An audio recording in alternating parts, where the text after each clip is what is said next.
Chinese ने पहली बार माफी मांगी है भी ये हमारे से मिस्टेक हो गया, जबकि आप चाइनीज की तरफ से आप कभी भी माफी आप सोच भी नहीं सकते। दैट मीन्स कि थोड़ा सा सॉफ्टनिंग एक स्टैंड है ताकि वर्ल्ड में जो लोग एंटी चाइना एक माहौल बना हुआ है वो थोड़ा सा कूल डाउन हो जाए। चाइनीज का जो इकोनॉमी है उसका बेस था इलेक्ट्रॉनिक्स, उसका बेस था कार इंडस्ट्री, उसका बेस था रियल एस्टेट, सब कुछ तो खत्म कर दिया। दो को हमने खत्म कर दिया मोदी जी ने, और रियल एस्टेट इन्होंने अपना खत्म कर दिया। इंडिया कहीं जाते हैं तो प्रॉपर वार्म वेलकम किया जाता है। अब हमारा वजीर आजम जाता है पैंट उतार दी जाती है। और इंडिया का अगर प्राइम मिनिस्टर, क्या हिंदुस्तान पाकिस्तान से बेहतर है? दुनिया जहान की गारंटी दी जा सकती है, इस नरेंद्र मोदी की गारंटी कोई नहीं दे सकता।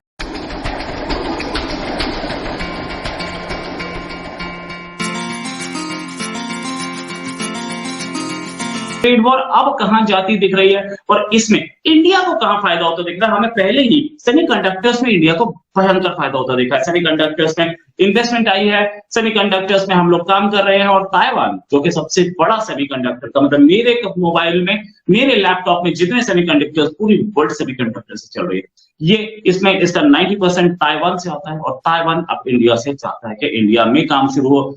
चाइना को छोड़ के और कहां ये राइवलरी हमें दिखेगी, साथ में इंडिया को कहां फायदा। रिपोर्ट आई है इकोनॉमिस्ट की तरफ से, जो इकोनॉमिस्ट ने एशिया के ऊपर एक रिपोर्ट डाली है 2023 की।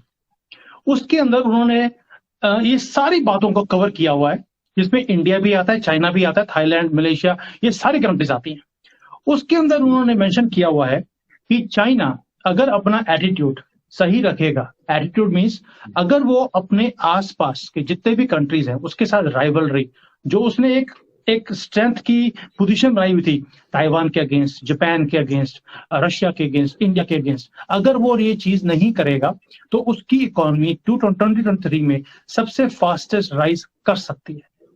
बट उसके लिए इसे अपना जो एटीट्यूड है वो चेंज करना पड़ेगा। तो चाइनीज ने पहली बार माफी मांगी है भी ये हमारे से मिस्टेक हो गया, जबकि आप चाइनीज की तरफ से आप कभी भी माफी आप सोच भी नहीं सकते।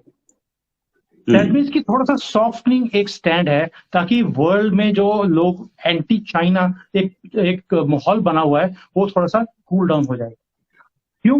क्योंकि इनकी इकोनॉमी डाउन है, और उस इकोनॉमी को ऊपर करने के लिए सबका साथ, जैसे मोदी जी बोलते हैं सबका साथ सबका विकास, वो वाला चीज अब इनको भी समझ आनी शुरू हो गई है कि ये एक फॉर्मूला है आगे बढ़ने के लिए। तो चाइना और इंडिया जॉइंट वेंचर इज चिंडिया, जिसके अंदर सॉफ्टवेयर हमारा पूरी दुनिया में, हार्डवेयर आप बनाते हो, लड़ाई की जरूरत ही नहीं है भाई, आप जॉइंटली काम करो ना। आप हार्डवेयर बनाते रहो, हम सॉफ्टवेयर बनाते रहते हैं, इसको जॉइंटली काम करते हैं।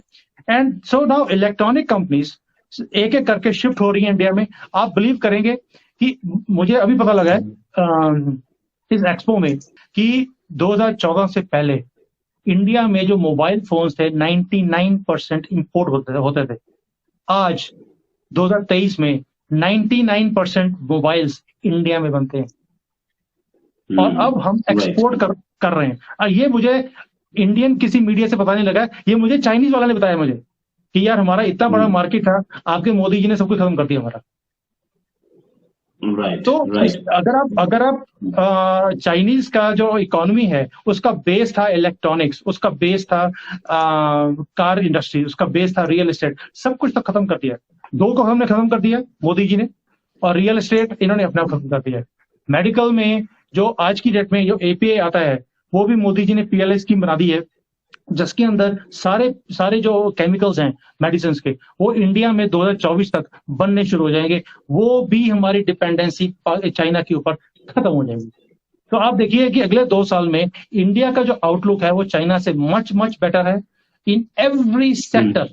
इसलिए हमें हमारी जो स्टैंडिंग है आज की डेट में इतनी स्ट्रांग है, हमारी फुटिंग इतनी स्ट्रांग है, ये तो लड़खड़ा रहे हैं आज की डेट में, इनको बचाने वाला कोई नहीं है। लेकिन इंडिया के साथ सबसे अच्छी बात क्या है कि हमारे रिलेशंस पूरे वर्ल्ड में सबके साथ बहुत अच्छे हैं।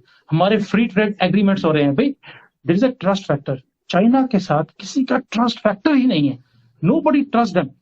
इसलिए इनके साथ कोई फ्री ट्रेड एग्रीमेंट करने को तैयार नहीं है, कोई इनके साथ इंडस्ट्री जॉइंट वेंचर लगाने को तैयार नहीं है। तो इसलिए अगर आप बोलेंगे कि इंडिया और चाइना का कंपैरिजन और इनकी कौन सी सेक्टर्स हैं जो स्ट्रांग है, तो मेरे हिसाब से आज की डेट में इनका कोई भी सेक्टर स्ट्रांग नहीं है, सारे लड़खड़ा रहे हैं। रोहित भाई, इससे ज्यादा बुरी हालत क्या होगी कि बैंक्स के जो हाउसिंग लोन्स दिए हुए हैं बैंक ने, उसके रीपेमेंट्स वापस नहीं आ रहे हैं। एनपीएस हो गए हैं more than 5 trillion RMB। Banks ने वो प्रॉपर्टीज टेक ओवर कर ली हैं, वो प्रॉपर्टीज 50% से भी कम प्राइस में बेचने की कोशिश कर रहे हैं, बैंक बेच नहीं पा रहा है, और बैंक ने वो प्रॉपर्टीज आज रेंट पे देनी शुरू कर दी ताकि कुछ रेंट ही आ जाएगा। कैन यू बिलीव, एक बैंकर जिसका काम लोन देना और लोन की रिकवरी करना है, वो आज रेंट पे प्रॉपर्टी दे रहा है क्योंकि उसकी प्रॉपर्टीज बिक नहीं रही। इकोनॉमिस्ट के अंदर बताया गया है कि बीजेपी की जो स्ट्रेंथ है कंट्री के अंदर वो इतनी ज्यादा है, मोदी जी की इतनी ज्यादा पॉपुलैरिटी है कि यहाँ पे रेजिम चेंज होना नामुमकिन है आज की डेट में। और 24 की जो प्रेडिक्शन है मोदी जी के वापस आने की, तो एक कॉन्टिन्यूटी रहती है आपकी पॉलिसीज के अंदर, गवर्नमेंट पॉलिसीज में, बिजनेस आउटलुक में, तो उसका फायदा सबसे ज्यादा इंडिया को मिलेगा। और उन्होंने मेंशन किया दिस इज इंडियाज मूवमेंट, और उन्होंने 5-6 क्राइटेरियाज दिए हुए हैं। क्राइटेरियाज में था जैसे फॉरेन ट्रेड इंडिया का चाइना से बेटर है, हमारा बिजनेस आउटलुक चाइना से बेटर है, environment for doing business China से बेटर है।